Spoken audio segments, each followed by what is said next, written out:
Annie Alfred loves skipping in school. She is a normal 11-year-old.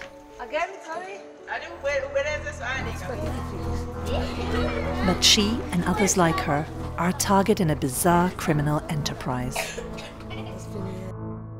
The trade of the body parts of those with albinism for use in ritual practices.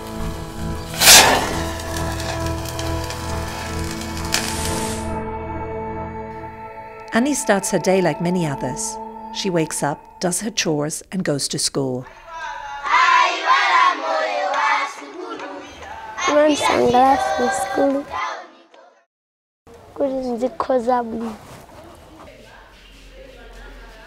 Annie is the only child in her school with albinism, a rare genetically inherited condition, characterized by white skin and hair. People with albinism are normal, just like us, but they just don't have this component of melanin. That's why their skin color is different from a black person. And, as is often the case with people who are different, Annie is stigmatized.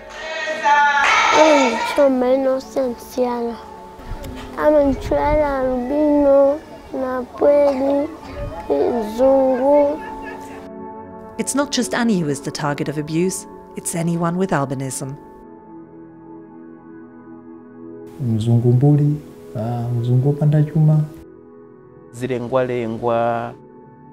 There is one name, however, that has more serious implications.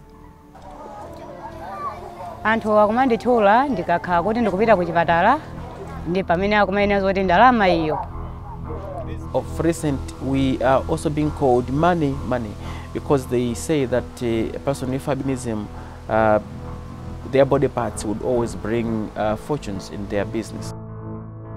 And it's this reality that has forced Annie to lose her childhood innocence.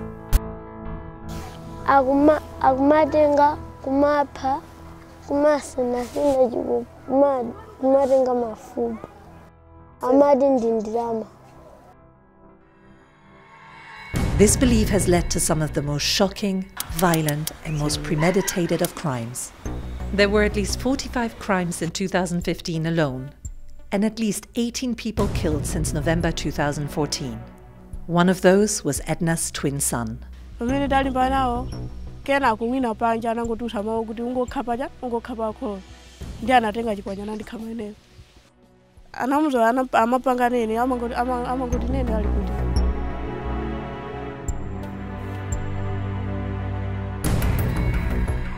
It is believed that the misinformation that feed these violent crimes comes from some traditional practitioners.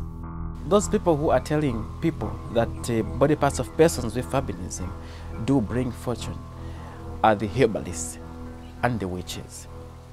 Traditional practitioners are widely used throughout Malawi.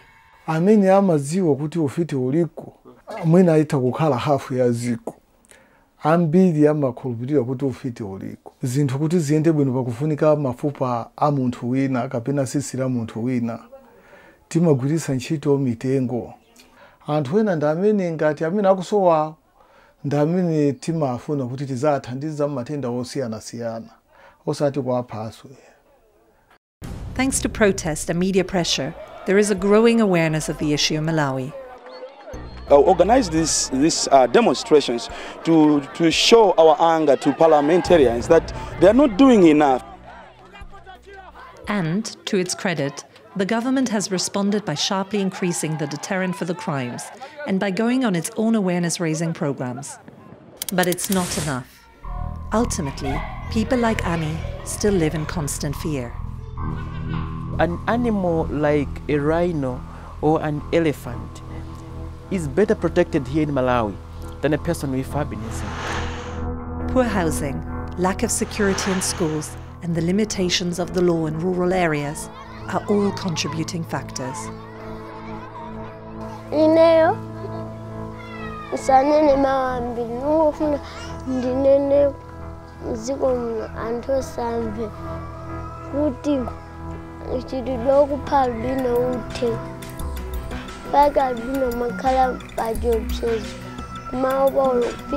School